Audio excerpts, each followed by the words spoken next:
मैं हूं अभिषेक बारेट और आप देख रहे हैं धमचेक।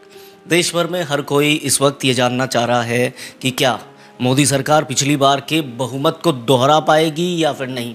सभी राजनीतिक पार्टियों के पास में अपनी अलग तरह की एक प्रचार सामग्री होती है जिसे वो अपने बाजार में पब्लिक इंटरेस्ट के हिसाब से खपाती है और एक माहौल तैयार करने की कोशिश की जाती है।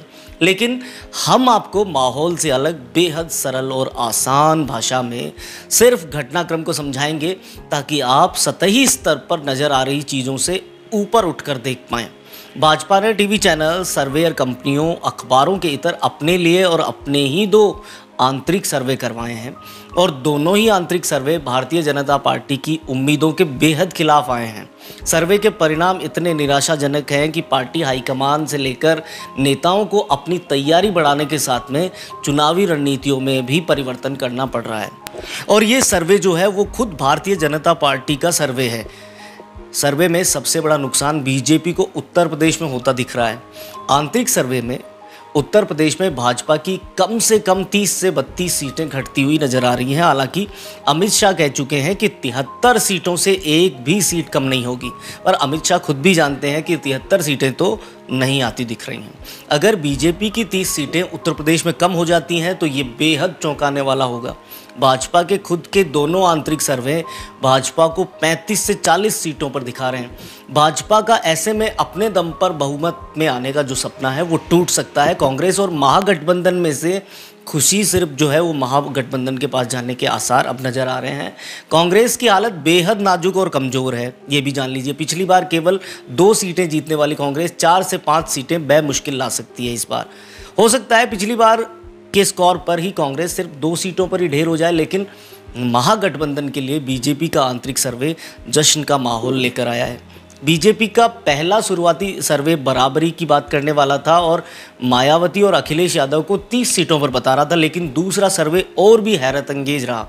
इसमें महागठबंधन के पास में 40 सीटें आती हुई बताई गई हैं। इस भारी फेरबदल की आशंका पर आरएसएस ने त्वरित चुनावी एक्शन फॉर्मेट को रचा। देश भर में टिकटों को बड़ी एहतियात से बांटा गया और खूब सारे सीटिंग सांसदों के टिकट काटे गए। इस नुकसान की भरपाई को भाजपा पूरी तरह से पाट नहीं पाएगी। इस अंदेशे पर उत्तर पूर्व के स्टेट्स, पश्चिम बंगाल, उड़ीसा और साउथ पर ज़्यादा जोर लगाकर उत्तर प्रदेश की जाती हुई सीटों की भरपाई करने की कोशिश अब की जा रही है। पिछली बार एक्सक्लूसिवली राजस्थान में भाजपा ने सभी सीटें जीती थी, लेकिन इस बार राजस्थान की सीकर, बीकानेर, बाड़मेर, पाली, धौलपुर, करौली, जालौर समेत तकरीबन 10 सीटें भाजपा हारती हुई बताई जा रही है।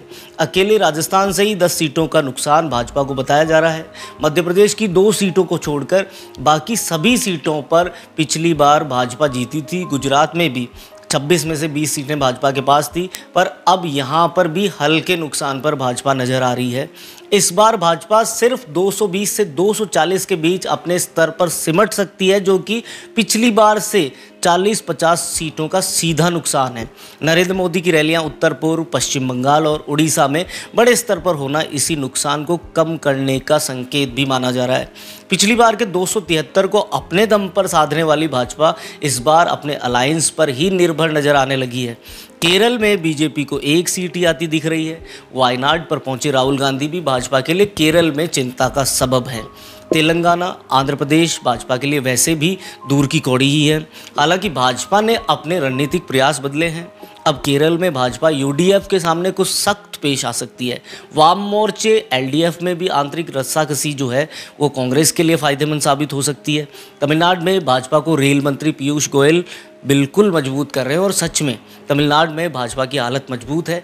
भाजपा का यहाँ पर एआईडीएमके के साथ में गठबंधन है और भाजपा 5 सीटों पर यहाँ पर चुनाव लड़ रही है।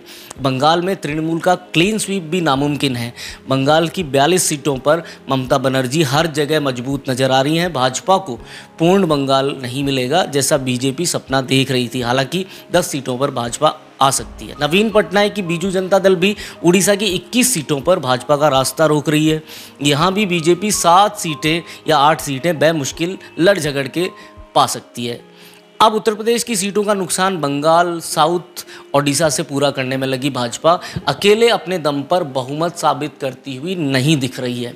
अपनी रणनीतियों में भाजपा लगातार बदलाव कर रही है और नरेंद्र मोदी भारत के अगले प्रधानमंत्री हो सकते हैं, पर बीजेपी के कमाल से नहीं, बल्कि एनडीए के घटक दलों के सहयोग से।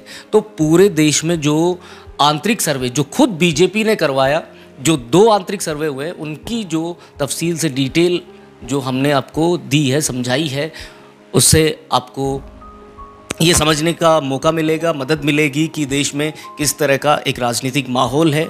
हमारी अपनी कोई राय इसमें नहीं है और हम आपसे ये चाहते हैं कि आप सभी अपडेट्स के लिए हमारे चैनल को सब्सक्राइब कर लें और अगली खबर तक धमचेक मचाते रहें।